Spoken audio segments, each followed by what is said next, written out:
Hello, my name is Stefan Laub, and today I want to show you a little bit more info on our new plugin, Qtile Pro Surface Engine. Qtile Pro Surface Engine is a tool for high-end surfacing. It works for a wide variety of surfaces. You see here on our webpage also, you can make any kind of tiles, gravels, different stuff, concrete, floors, tiles, of course, bricks, plazas. There are many things you can do with it. And today it's not about making fancy renderings today. It's more like you really can start getting into it to make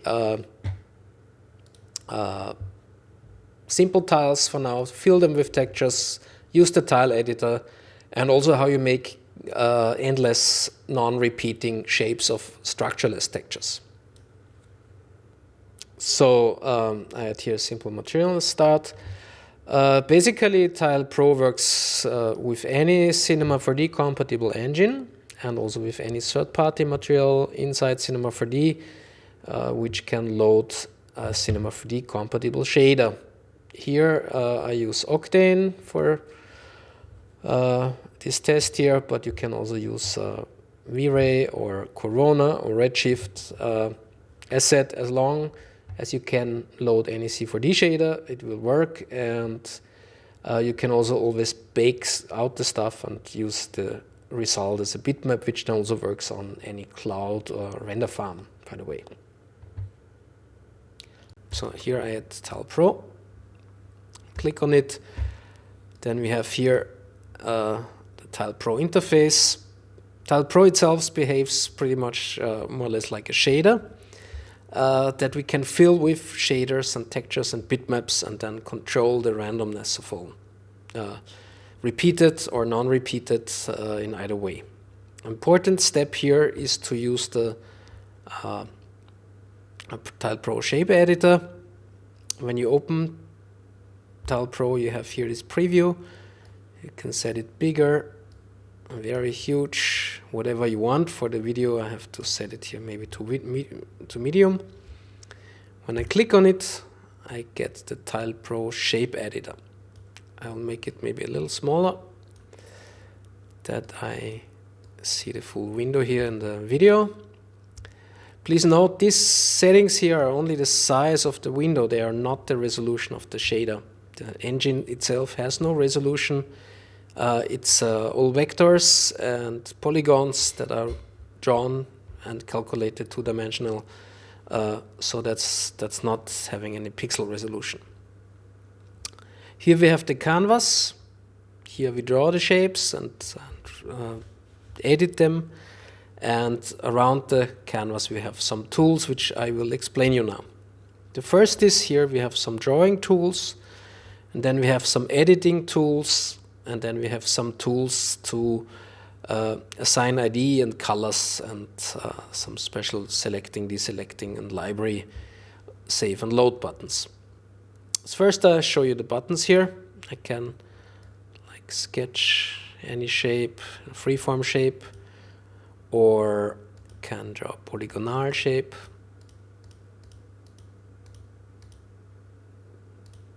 I can show you we have here different snaps, so I can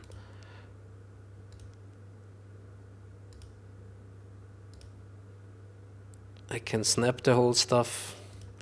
While I draw, I can change the snaps. For example, I can here snap to points. I can draw a box. Let's see the point snap again. I can let's see on the button. I can move them. I can clone a shape. Again, use the snaps and the grids, as you see here. We build in a help system to edit and move the things precise. We have here, can draw circles, can set here the resolution of the circle, make it more smooth. Hexagon, special shape. We can edit points. So with point snap, for example, I can click to another point. The hard snap does snap to the grid, and so on. Then important, maybe I will clone here maybe a shape. The canvas, if I move something out here, it comes back on the other side. Yeah, that's now very, very helpful. This is an endless canvas. Yeah, so maybe I can scale that down here. Scale that a little bit. And with having this endless canvas, we can now really start designing shape patterns here that never repeat. You not have anything strange here going on the shapes. Maybe interesting when I go zoom in here a little bit, you can, with the arrow buttons, you can also go beyond the shape canvas. That's good to edit things. For example, we could go here. Outside, that's the border here, where the grid ends, and just the grid says in one line, we are outside. And I can still also, for example, delete here a point. I can undo this. I can maybe better just edit the point. I can add points like this here. And when I zoom out, you see here, as I edit the shape outside here, the canvas, I see actually the shape coming in here again. So this endless canvas is something we worked hard on and which is really working great and helping to design anything you want to have here. Like say, let's do one more again because it's so fun. And you see it live here. And the red tinted elements are the ones that are cloned from the endless canvas. So when you want to move or edit them, always use the original one. Yeah, this one is just showing here and will render, but this one is the actually to edit. Yes. You can also load here a texture if you want. So you could get any texture. Maybe I take, I don't know, anything, kind of wall or something. I clear now the grid again, and for example with the sketch poly I could now start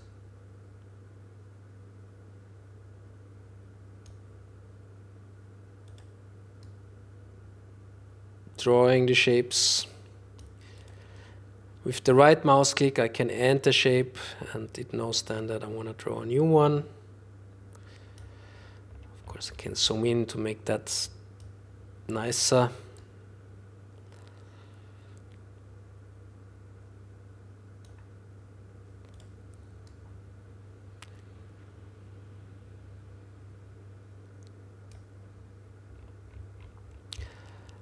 I make it just very sloppy here now for the video, but you can imagine, I guess, how that is done. Of course, you can still move the stuff. You can also smooth the shapes to make them more soft in the corners.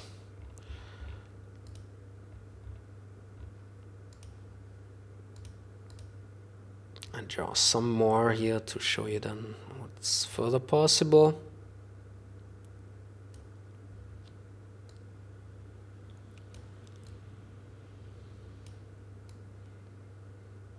It's just for the concept, yeah.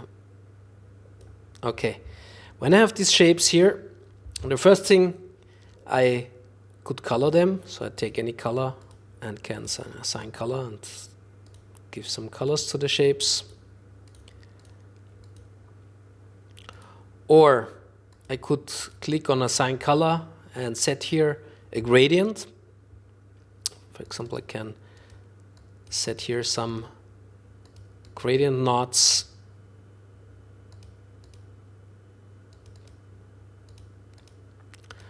make some extreme colors just to show you what happens. And if I click randomize, you get the shapes colored in various colors taken out of that gradient. Then the other thing that is used in Tile Pro, it's called texture ID.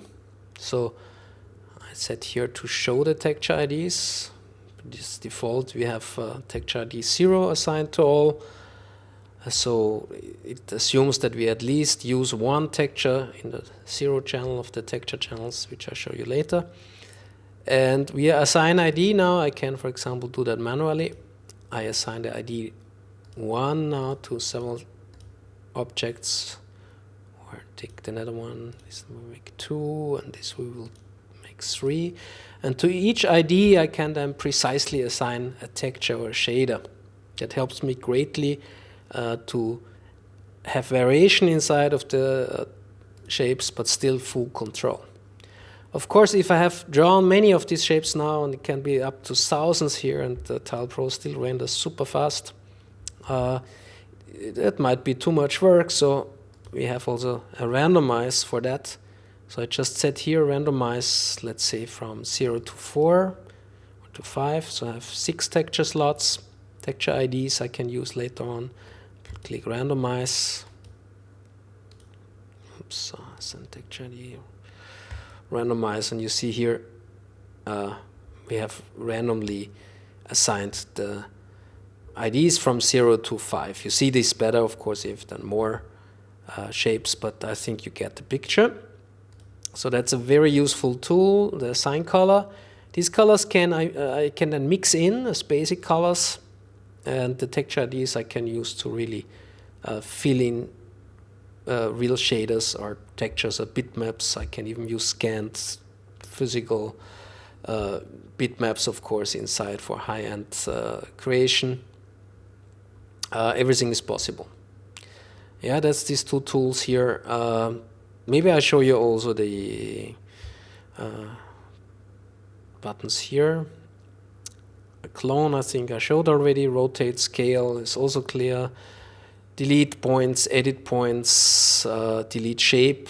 I just would delete the shape. I can undo this. Delete point would just delete several points from it. You can also undo this.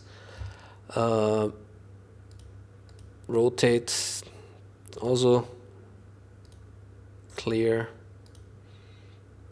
Scale.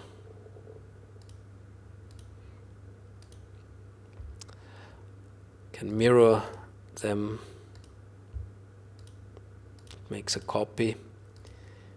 If I don't need the original, we can just delete them. Select shapes. Can select several shapes at once. I have buttons select all to move or edit them in case all together. Again, I undo this. Deselect all if I want to deselect all of them. Yeah. The grid itself is just a helper tool. So when you have, for example, a hard grid here, we can snap to this grid. But of course, I can set different values to the grid. And just as you need it. Okay. The underlying picture reduce a little bit here, so I just see it a little bit, or I can turn it off totally. And here you see the shapes that we will fill then. There's a button live update. You will see it then live here. On slower computer, it's recommended to have that off. Then you can better draw. Fast computers, you can have that always on. If you not have it on, it will update once you close the editor. Yep. So that's the basic use. You see it's very simple. You can just draw by polygon, by freeform, by boxes, by circles. You can smooth the stuff. You can also change the subdivision afterwards. For this, they are already subdivided, so it makes no sense. But the smoothing and how the shape appears, and you can clone them, and the canvas, as said, is endless, so everything what goes out here comes in here. Yeah. And when you zoom in and need to edit here something outside the editor, this is also possible. So with the arrow buttons on the keyboard, you can move around, or also when you zoomed in, you can move around very easy with that. Yeah? And via the mouse, you can scroll in and scroll out anyway. I hope this showed you nice how the tile editor works. Maybe I'll show you a little feature, extra one. Of course, you can also draw your own spline directly inside Cinema 4D. And if you have something selected here, a spline or a connected spline is also supported, and you click Import Spline, you can here then place the spline. Yeah. Was rotated now a little bit.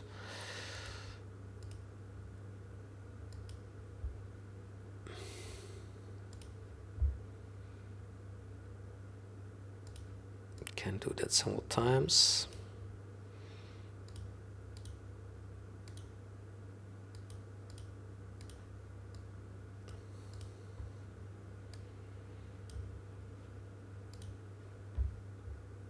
Okay, when I close this, I go to my material. Also see it here right away. It's the Octane editor live viewer. I can still go inside here.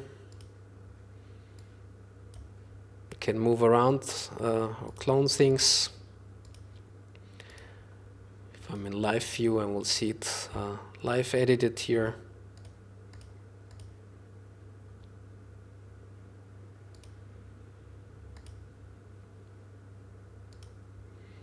Deselect all and select this shape here.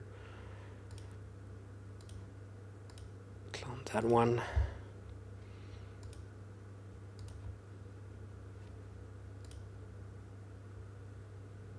Let's rotate it.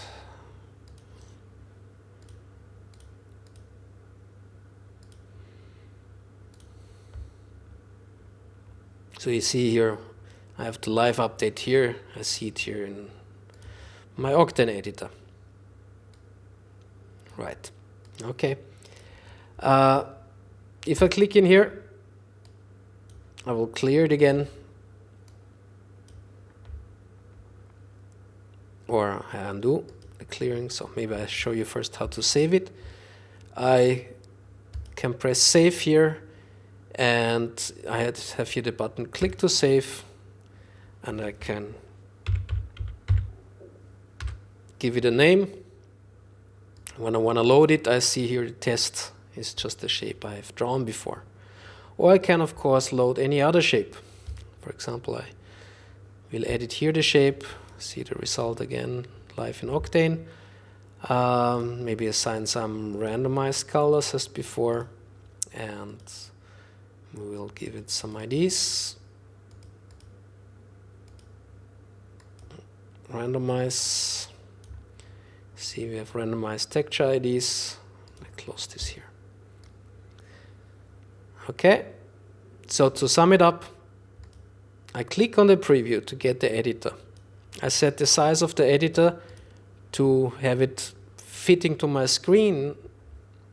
Remember, this is not a texture resolution, it's just the editor here as interface.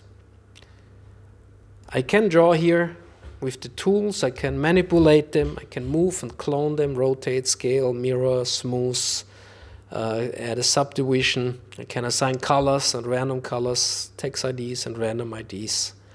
And I can save this to my library, or I can open one of the many pre-defined libraries that ship with Tile Pro already. And you can add, of course, your own via the save and load buttons and use them. Once you're happy with that, we close it, and then you can continue to edit your Tile Pro setting inside the Tile Pro settings. We come to that as next step. Okay. So we make now as next step a very, very simple setup where I show you the interface and how the basic workflow of Qtile Pro works. It is in principle also for very high-end surfaces always the same, and we will do it here. It's not in any artistic way, but really simple, so just that you can learn it and learn the workflow and see the interface. I have here an octane simple material. I stay with octane for now. We will later use also V-Ray and Corona and Redshift. And you can have any mapping, set it as you're used to. And I add here Tile Pro in the texture slot. It's outside the video here, but it's just down the list, the Tile Pro engine. So it behaves like a shader, and you will find it inside the shaders. If I click on Tile Pro, as said, you go to the interface. It has basically a preview.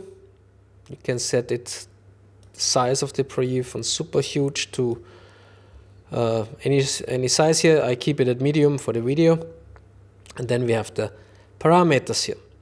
I click again on the editor, make it smaller for the video so it fits into the screen.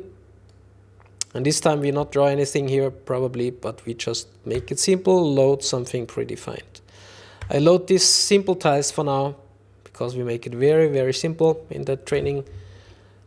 I will add a little bit first randomization via the assign color tool. We will assign from this gradient random colors, maybe a little less different. It's just a subtle thing.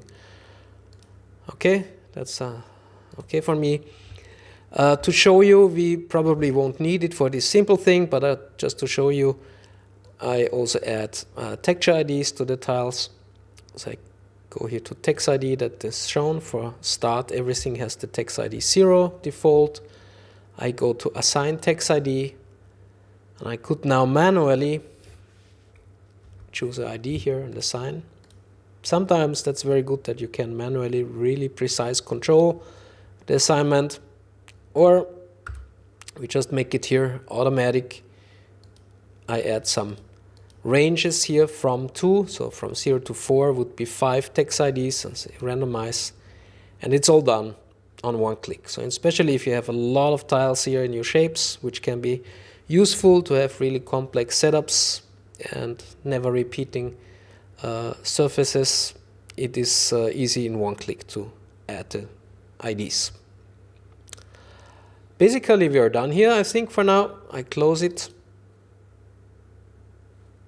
We see what happened here. That's the very, very basic tiles. The next thing is I go to textures. And maybe I explain you the 4 main steps again. The shader consists basically from these main 3 things. The UV tiling is something special you normally not need. You can do it, but you not normally do that in the material.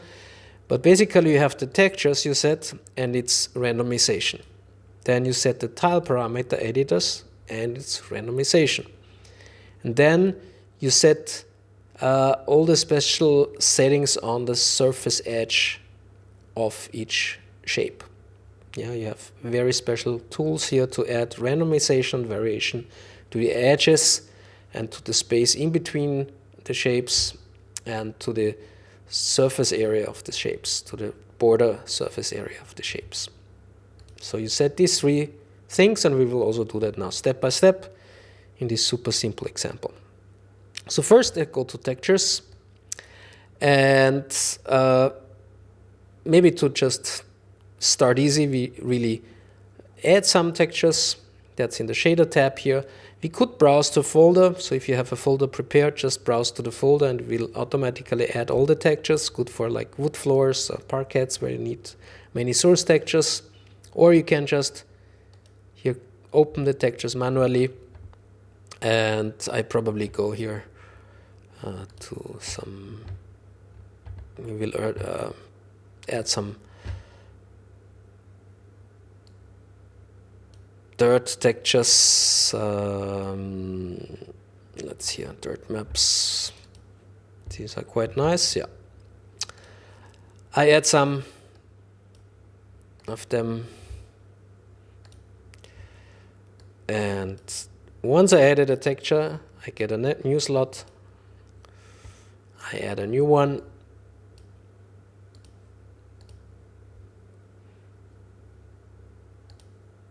In that case, I prefer always the absolute passes, the fastest and most easiest in Cinema 4D. You can still add, change them afterwards in the text manager. And let's maybe add an extra one. Something, yeah.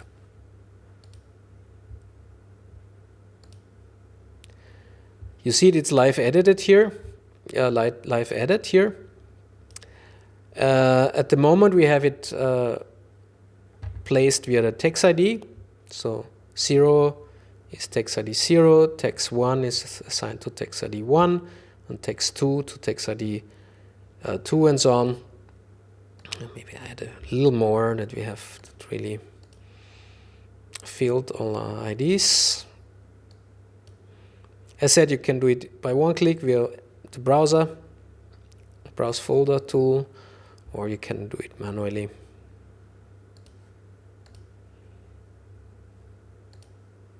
Okay, so I have from 0 to 4 the same amount I had in my editor, in the shape editor, and I can close this for now. So that had been the source textures. Now I can play with them, how they get placed all over the stuff. I'll show you the settings here for the textures. The first, very important, is the UV from tile. You have to decide if you want to have actually the full texture placed and it's like a crop piece of the texture, or if I click that, the texture actually, the full texture gets placed into the tile. Yeah, so it fills the maximum bounding box of the polygon here.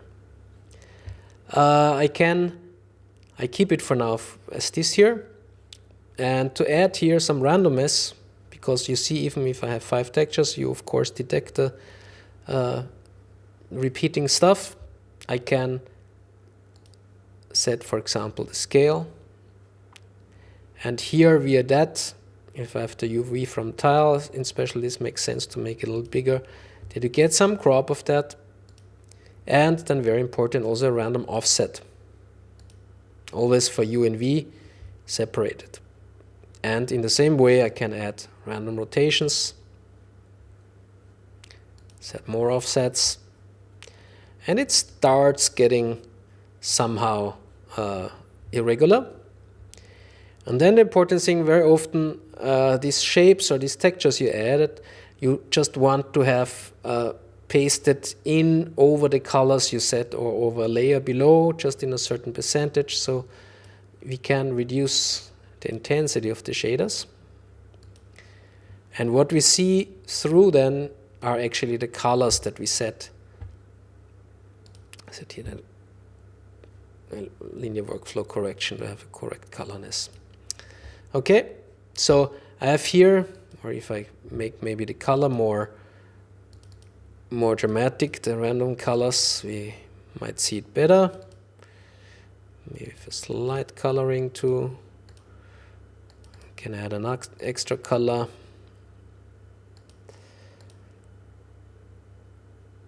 So let's do it like this way. I close it again. So you see, you can always go back to the editor, tune it, fine tune it. There's no limit in that. You see how the slightly different colors now are added to our textures, and the texture blend here with the texture opacity over the base colors. The next thing is with shuffle textures, I could also see that the textures are just randomly assigned. This is very helpful often if you need no precise placement per texture ID. And you will see later it also helps if I tile this, if I repeat the tile pattern more often, I get randomness over the repetition, which is very, very useful. That was now a basic setup for the textures. As said, this is a very, very simple setup with just some simple dirt textures. If you use more textures, of course, you get away of this repeating stuff and you can play more with the input. But for this example, it should be enough. The next, after the textures and the texture randomization in Displacements, is the tile editor parameters. These parameters now really add with the shape tiles, and you can also set how they are placed or repeated in detail and add randomization to the shapes themselves. The first thing is the repetition. So you can set, for example, we want that to cover a bigger surface, and the shapes should not be that small. Or you can also distort them so that you get a different kind of shape setup. You can add a randomization to the shapes themselves. Actually, this random point scale really means if you go in the editor, if you go here to edit points, you see the points. These points are randomized. So if you have shapes with a lot of points, the randomization will affect all the points. If I just have rectangles, it's the base rectangles that get randomly shifted. But you see it can add quite a nice natural effect already to what we have here. The next thing, there could be a global rotation. Sometimes this might be needed. The next thing is here, you could set a back color, which is the stuff in between if you have no mortar, but we will use a mortar here, so we don't need that. And also transparency of the color, so you can blend it over the mortar, whatever you want, and you can also use a texture here already to fill the spaces, the empty spaces in between. Here we just have very thin lines between these rigid shapes, so that's not so needed in our example. Then very important, the tile variations. I have here intensity multiplier, which is basically the brightness, and a percentage for that. I show you what it does. As first I can add here some intensity variation. You see immediately what happens. I can set that very strong,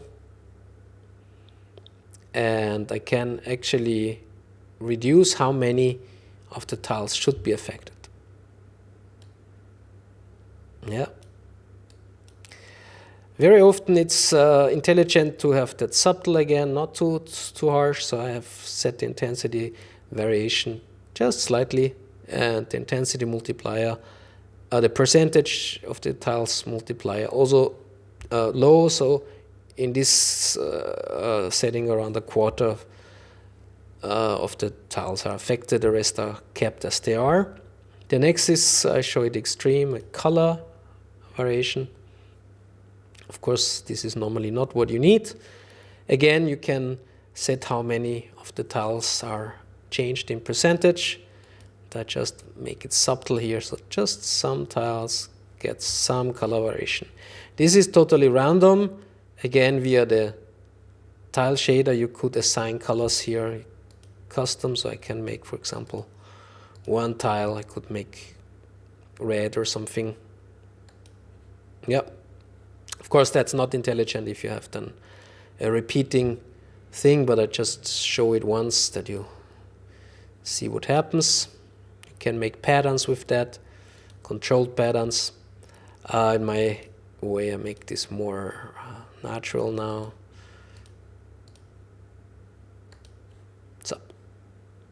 So you can use these colors, or you can use just the overall randomization of the colors and in a certain percentage. These are random colors from the whole RGB spectrum that you can slight hue variation you can add with that. The next thing is random rotation. I make it extreme so you see what happens. Again, subtleness is most time the best here. So I really do set a very subtle rotation. And you could also add a random offset. That's very helpful for all kind of stuff. You know, nothing is set perfect, no tile is set perfect, no floor. Especially old floors, old tiles and so on, you know what it's for. I leave it here, so relatively subtle. And the last one is quite nice, a random tilt. I make it very strong that you see it. You see here this in random directions it gets a gradient overlaid over the tile. This is basically a tool for the displacement mostly. So you can have inclination, random inclination automatically then in the displacement. So for the color I keep it off or very low again.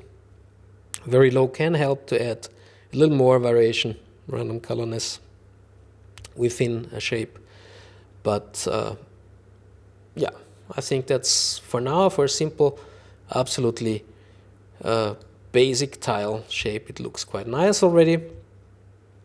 And that was the tile editor parameters. Yeah, so we had the textures. We did add the textures. You can browse a folder and load it all textures automatically, or you can do it by hand. I just showed you could set rotation values and stuff also per shader, multiplier size in U and V per shader. So it's a very precise control for each shader.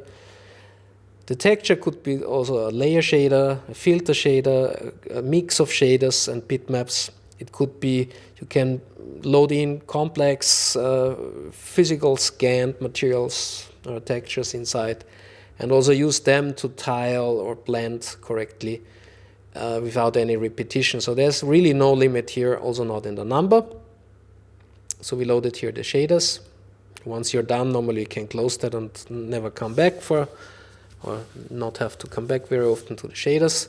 The rest is here really done via all the randomization tools. So we have the textures, we have the tile editor parameters for this randomization here. And then we come to the very interesting point also, where we deal with the shape edges. So the borders of the polygons can be altered in many ways via the next tools and also the space in between. The first one, interesting, is the so-called bevel. The bevel is actually a rounding of the shape. So if you use it in like displacement, it can round the shape, it can chamfer the shape, it can color the shapes. You see here you have like a gradient. You can control everything by a curve.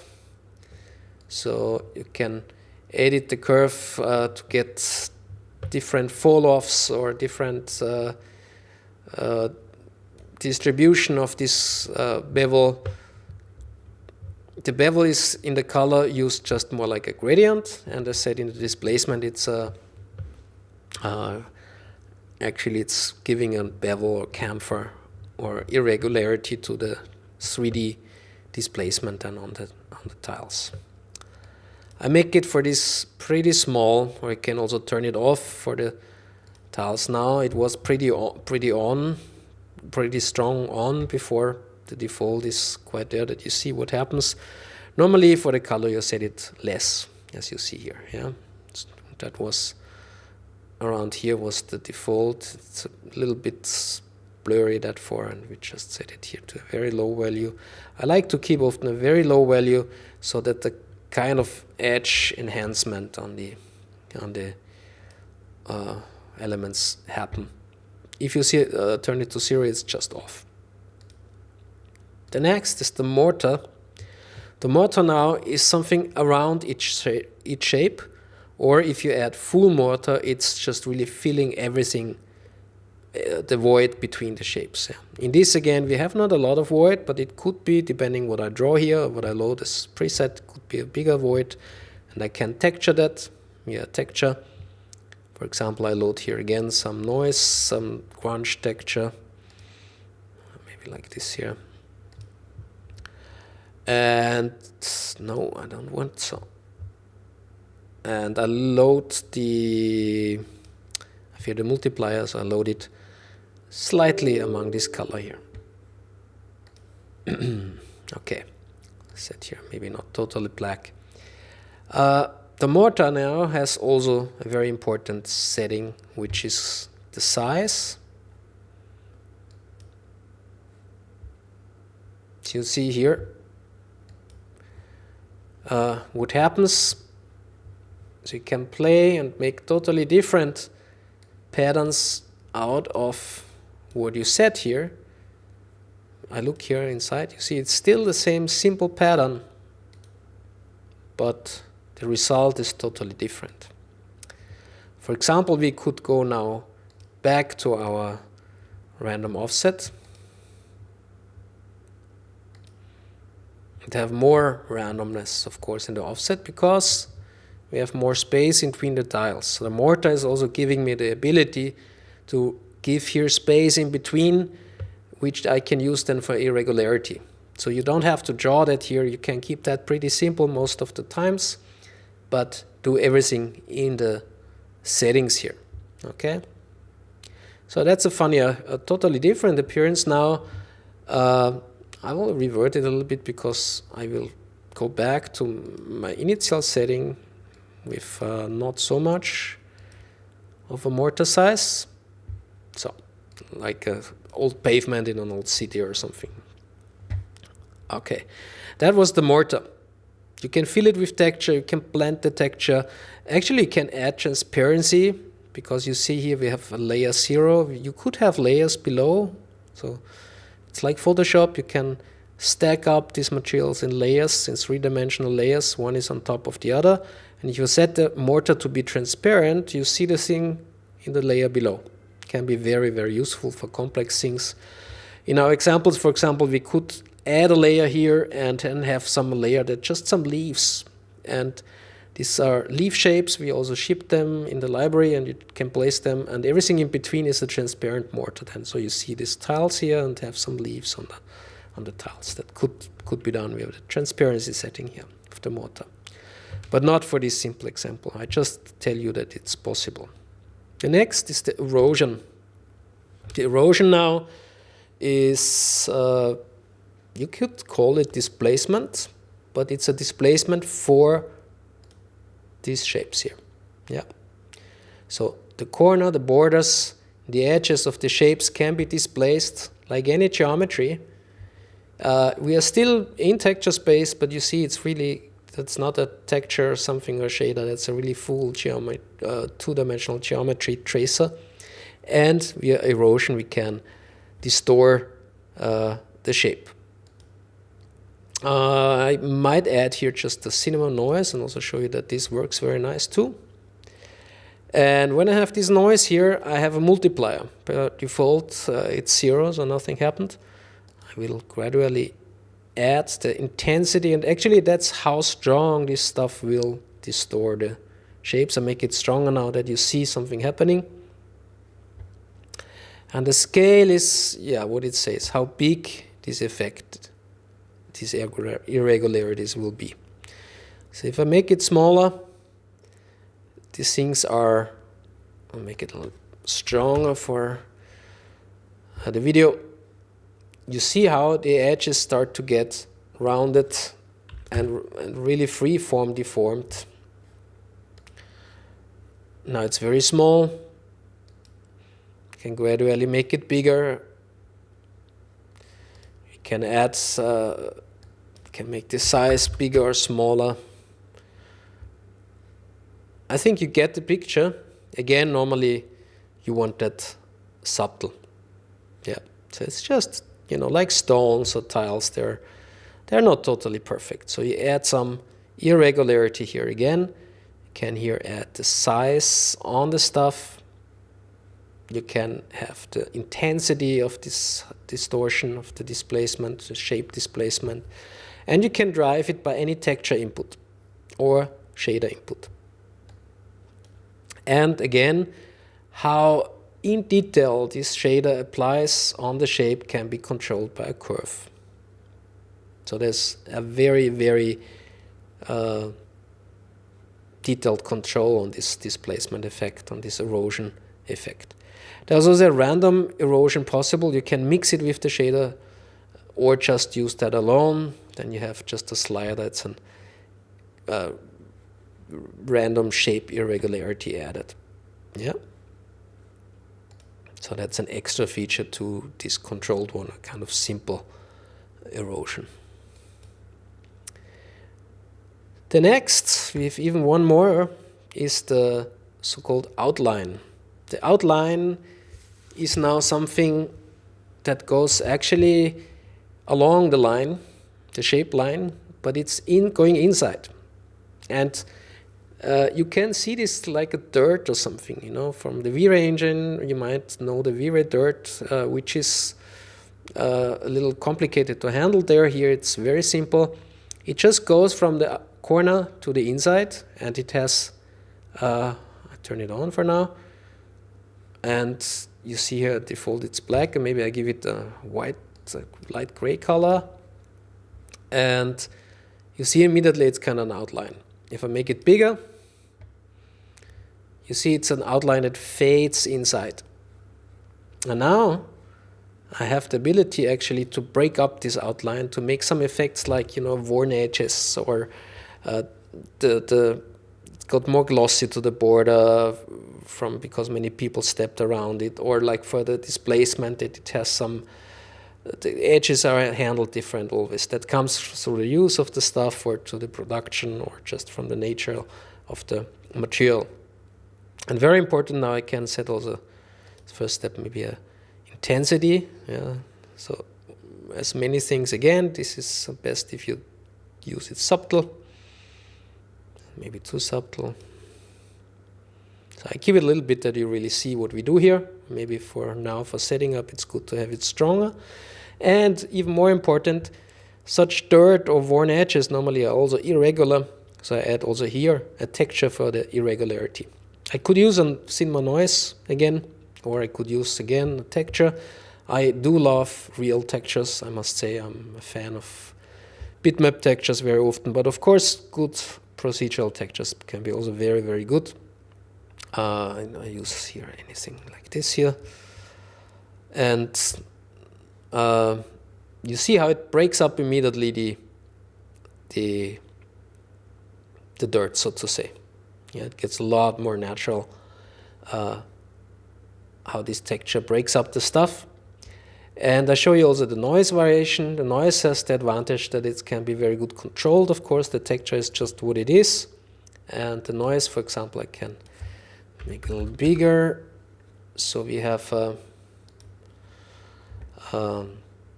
yeah, sometimes no worn edges at all. I can make them a little smaller again in comparison. I can make this more contrasty to break it up more. You see what happens, yeah? So we have here nothing here stronger. It breaks up. It's really like this dirt shaders normally. It was just inside the Tile Shader Pro for each shape tile. It's also great for many of the tiles, you know, they normally get a little different to the edge in the color. Yeah? They get brighter or something, these burnt tiles, so volcanic over surfaces that from the burning of the tile get this nice gradient to the edge. You can do this very easy here and give a very nice and subtle variation. For the end, probably I would reduce this a little bit. And again, you can control it in detail by a curve if you want. So that was the last point of the three things you normally set up. And if you zoom out, it's very important. It not repeats, nothing repeats ever. You could cover huge stuff, it will not repeat. Yeah, that's very, very interesting. The last thing here would be I could control all via picture, bitmap or shader again, and make some nice mosaics with that actually. It's not part of the simple tutorial. I make another one for that. But just that you know that it's possible. And maybe to sum it up what we have here, I had the texture, I did load textures, and some randomization settings like global scale and UNV, random offset UNV, shuffle textures, random rotations. I can set every texture, how it's rotated, how strong it's multiplied, how the size distortion is, and so on. And I have even furthermore my tile editor randomness. So I can, even this was such a simple input, yes, I can get the great variation via these settings here for all kind. And then, as this would not be enough, or actually it's not enough, I think, we added the control of the tile borders of the shape edges. So you can have the bevel to round or chamfer the shapes. You have the mortar to fill the stuff in between and to make the edges big or the gaps bigger or smaller, yeah, as you want it. And of course texture it. And we have the erosion, which is kind of a displacement on the tail shape tile. And we have the outline, which is kind of a dirt or a color variation to the edge of the shape, inside the shape. Yeah, so basically that's the first step, and the base principle is always the same. Of course, we can load here, we could load a lot of different shapes. We have a big library with many shapes. You can look in the stuff we have made for woods, for stone floors, for gravel, for leaves, for irregular stuff, for regular stuff. All kind of libraries are available, but normally you come away with very, very simple stuff too and make great things. Yeah. I just show you now, because it's also very easy, how we could even add some displacement to the stuff. It looks already pretty good, but it's not yet having displacement. I can go to the displacement of this engine. In Octane, it's right here. I choose the add button, add displacement. And here we have the stuff. And you can add here now texture. When I use the node editor, I could just link the other one. As I use here the classic system, I just copy it.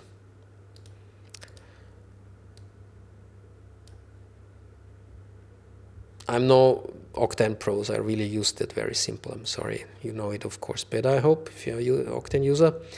And basically, you could now, normally, most times you can really use the same. We have something here called sampled height map, then it takes away all the colors and makes an automatic height map out of it. Set the level of detail, of course. Yeah, the default of Octane is a little bit low.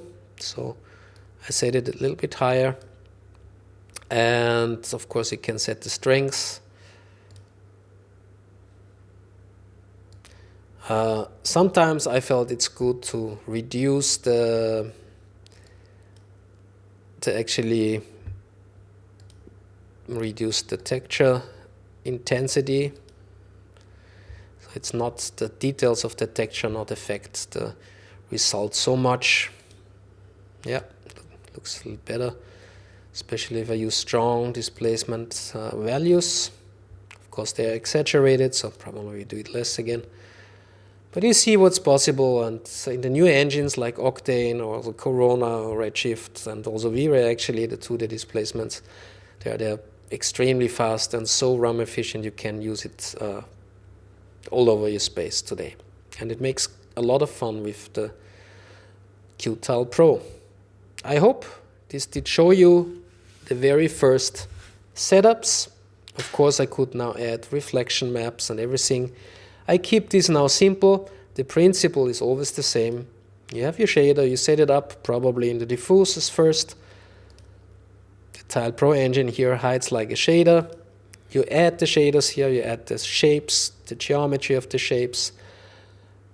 Everything we have done before. We have the textures and its randomization, the tile editor with the tile randomization, and the randomization on the edges and the space in between. Okay? And in the end, you can copy those shaders to other channels. You can link them in the node editor directly to the output of or to the input of the other channels that you need. You can add slight variations to these copies so that really fits the roughness map, the glossiness map, the transmission, the opacity. There's no limit where you can use it. You can use it even in lights. We sometimes use it in lights from the ceilings for buildings and so on. We will make more and more and more videos, of course, also with making offs of different nicer scenes. Right now we had a very, very simple scene. Please also, if you need something in special, ask us. This is the very first view into the simple settings. As next, we will then show you how you make an endless texture that is not tiled but structureless.